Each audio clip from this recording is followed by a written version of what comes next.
All right, let's talk about a case study in anocracy, the Islamic Republic of Iran, established in 1979 under the rule of Ayatollah Khomeini, who is going to be the first founder of this new country that's going to be coming into being.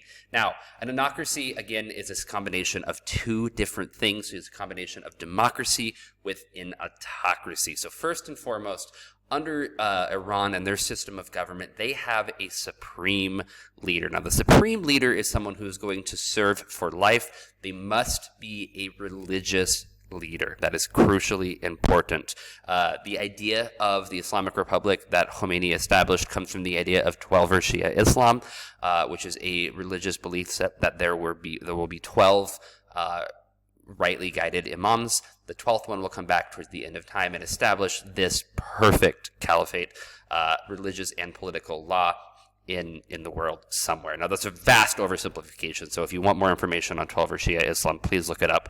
You can find much more credible information on that and better explanations than I can provide, but that's kind of a gist of it. Khomeini decided, really, let's establish this today. Let's just make the system in place, and he put himself in the position of the supreme leader. Now, the supreme leader serves for life. That is important. So once they're appointed, they will be there for life. Currently, at the time I am making this video, there have been two supreme leaders. First one, Khomeini, who served from 79 until his death in 1989. And then Ali Khamenei is the second one who has served from the death of Khomeini in 89 up until the present time, right through now. So the supreme leader is going to be the person who's in charge of really the things that are going on within the country. Underneath that, you have the Assembly of Experts. Now, the Assembly of Experts is made up of 88 mujahids, who are elected every 8 years. Apologies on my pronunciation, I read that too quickly. So these are individuals who, best kind of comparison I could look at here would be judges. A mujtahid is a religious scholar who is an expert on religious law. So again, the Islamic Republic of Iran is a theocracy, based under the teaching, under Khomeini's interpretation on teachings of Islam, and 12er Shia Islam. These are scholars who understand that theory very, very well. They understand different legal arguments in favor of it. They're going to be elected, and they're elected every 8 years, so on a rotating cyclical kind of method. So not like every 8 years all 88 are reelected. There's a cyclical kind of method going on through there.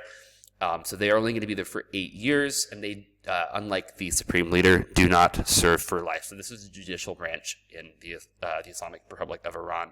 We also have the Guardian Council. The Guardian Council is made up of 12 members. 6 of those members are supported or appointed by the supreme leader.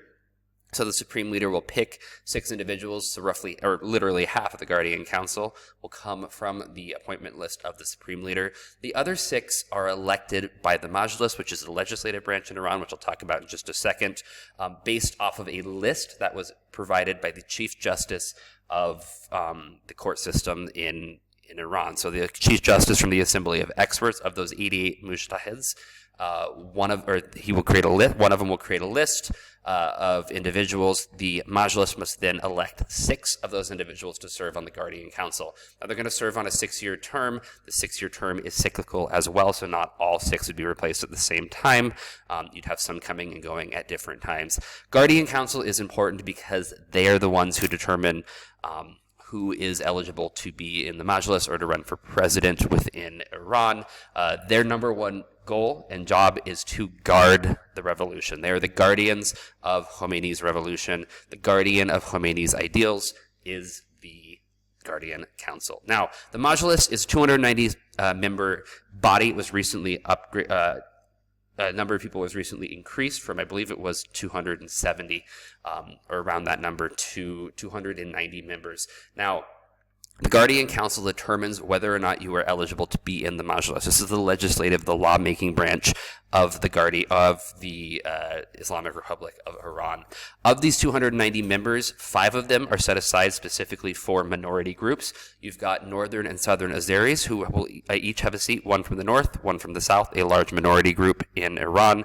You have 1 seat that is set aside for Christians, 1 seat set aside for Jews, and 1 seat set aside for Zoroastrians, an ancient religion from present-day Iran.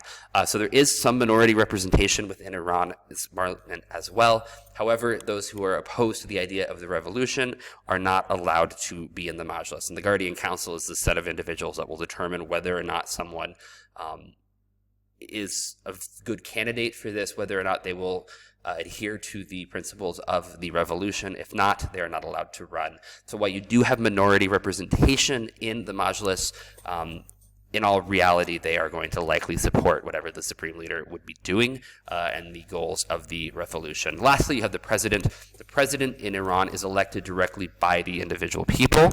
They can run for 2 4-year terms. After that, they cannot run again. Historically, the current supreme leader was president at one point before the recent death of the president of Iran back in, I believe it was May, in a helicopter crash. He was discussed as a possible successor to the current supreme leader as well. The president must be elected by the people, and the Guardian Council determines whether or not a candidate is eligible to run for president, whether or not they will uphold and serve out the method and the meaning and the goal of the revolution. Now, it's important to understand that there is a difference between head of state and a head of government in Iran. The supreme leader is the head of state, conducts the military, and controls everything of that nature. The head of government is the president. Together, they're going to work individually.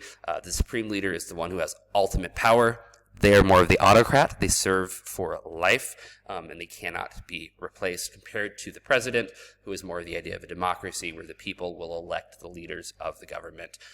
So it's kind of this weird combination of both democracy and autocracy, making it an anocracy, as we're going to see. Going into a little bit more detail right through here in this graphic that I found online, you've got elected institutions in Iran. You've got appointed by elected institutions in Iran, and then you've got unelected institutions in Iran. So the head of the judiciary is chosen by the supreme leader. So it's of those who are in a part of the 88 Council of Experts, the head of that is chosen by the supreme leader. The armed forces is chosen by the supreme leader. The Expediency Council, the experts are chosen by the supreme leader.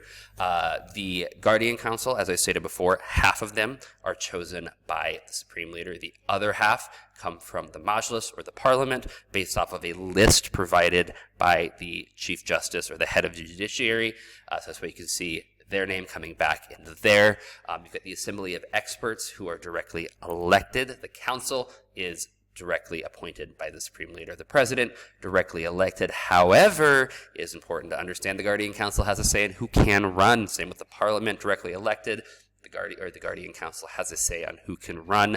The cabinet is appointed directly by the president. However, the parliament must vote them in. Again, the parliament has some say on the 6 individuals that can be a part of the 12 in the Guardian Council. However, they must come from that list, from the head of the judiciary. So you're going to have this weird, again, kind of combination of everything getting together.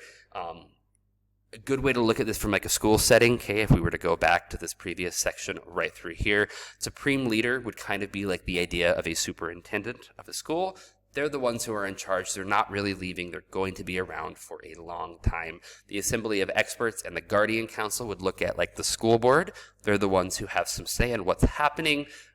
They've got some vote. They might have some kind of direct influence by the supreme leader or the superintendent right through there.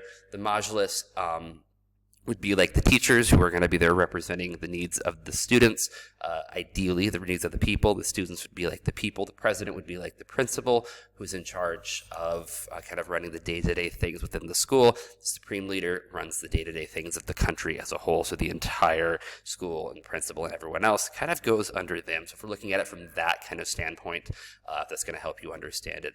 I have some links posted as well, which will go through and explain this in a little bit more detail, because there is a lot of information here, and Iran can be a very tricky country to understand because of its ability to combine both the appointed and the elected into one system of government.